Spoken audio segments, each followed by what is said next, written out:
Hello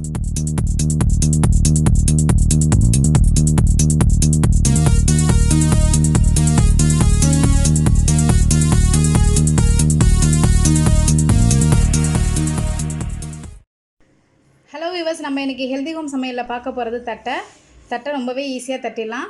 அது செய்ய தேவையான பொருட்கள், நான் ஒரு டம்ளர் பச்சரிசி மாவு எடுத்திருக்கேன்.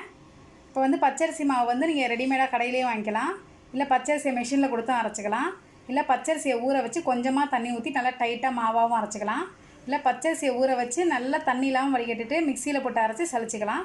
எந்த மெத்தட் வேணாலும் நீங்கள் ஃபாலோ பண்ணிக்கோங்க. இப்போ இந்த ஒரு டம்ளருக்கு அரை டம்ளர் பொட்டுக்கடலை, டீஸ்பூனால் அரை டீஸ்பூன் பெருங்காய பவுடர், ஒரு டீஸ்பூன் மிளகாய் பவுடர், ஒரு டீஸ்பூன் எள்ளு, உப்பு தேவையான அளவு, பொரிக்க எண்ணெய். வாங்க எப்படி செய்யுதுன்னு பார்க்கலாம்.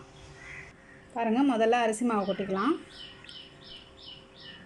இப்போ இதே டம்ளரில் பார்த்திங்கன்னா நான் அரை டம்ளர் பொட்டுக்கடலை எடுக்கிறேன். இதை மிக்சியில் போட்டு நல்லா பவுடராக அரைச்சிக்கலாம்.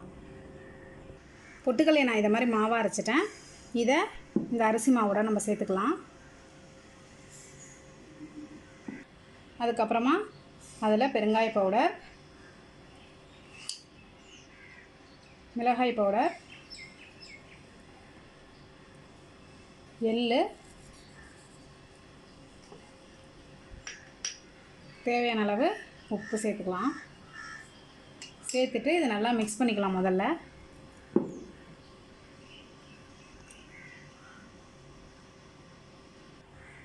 இப்போ இதோட 2லேருந்து 3 டீஸ்பூன் எண்ணெய் சேர்த்துக்கலாம்.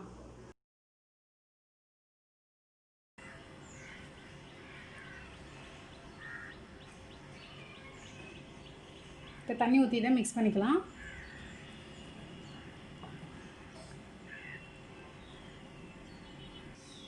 கொஞ்சம் கொஞ்சமாக தண்ணி சேர்த்து நல்லா டைட்டாக பிசைஞ்சிக்கலாம்.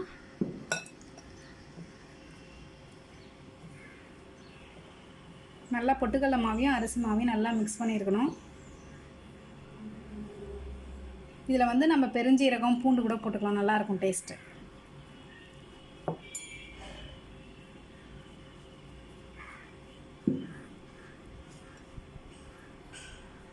நல்லா டைட்டாக சப்பாத்திக்கு பிசைகிற மாதிரி பிசைஞ்சிக்கணும். இதை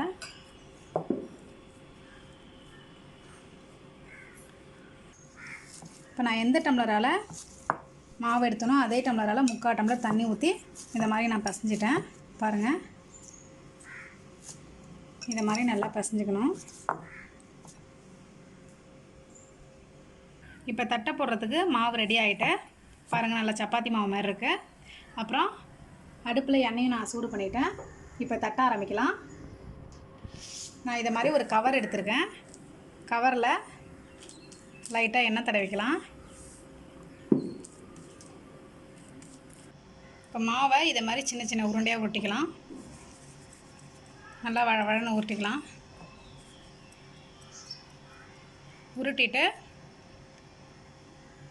கவரில் வச்சு நான் இதை மாதிரி ஒரு டபரா எடுத்திருக்கேன். டபரா வச்சு ப்ரெஸ் பண்ணிக்கலாம். நல்லா மெல்லிஸாக ப்ரெஸ் பண்ணிக்கோங்க. இந்த மாதிரி நல்லா மெல்லிஸாக ப்ரெஸ் பண்ணிவிட்டு எண்ணெயில் போட்டு பொரிச்சிக்கலாம். இங்கே பாருங்கள், நல்லா மெல்லிஸாக அதை மாதிரி ப்ரெஸ் பண்ணியிருக்கேன். அதே மாதிரி எல்லா உருண்டையும் நல்லா மெல்லிஸாக ப்ரெஸ் பண்ணிக்கலாம். கொஞ்சம் மொத்தமாக இருந்தால் என்னென்னா உப்பிடும், அதுக்காக தான் நல்லா மெல்லிஸாக ப்ரெஸ் பண்ணிக்கிறது. அப்போ தான் தட்டை உப்பாமல் ஃப்ளாட்டாக வரும்.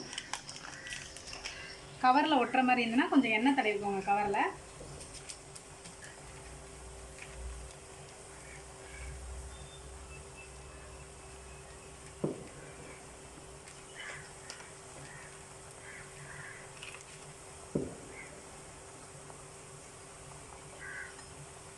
இப்போ 2 சைடும் நல்லா கிறிஸ்பாக பொரியிற வரைக்கும் நல்லா இதை பொரிச்சு எடுத்துக்கலாம்.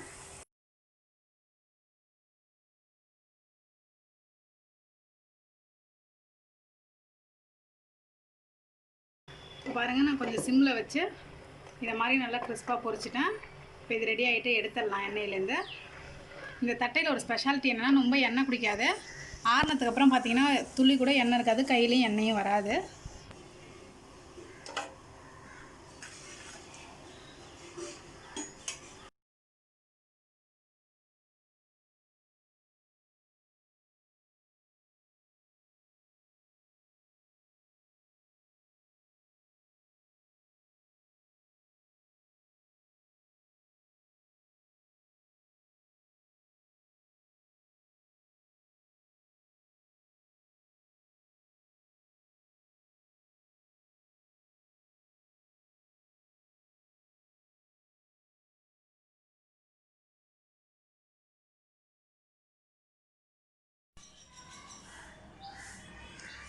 கிறிஸ்பியான தட்டை ரெடி ஆகிட்டு பாருங்கள் எவ்வளோ கிறிஸ்பாக இருக்குன்னு பாருங்கள். எண்ணெய் சுத்தமாக எண்ணெயே இல்லை.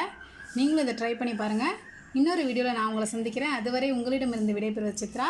அன்பால் இணைவோம், ஆரோக்கியமாக வாழ்வோம். இன்றே இணைந்திருங்கள் ஹெல்தி ஹோம் சமையலோடு.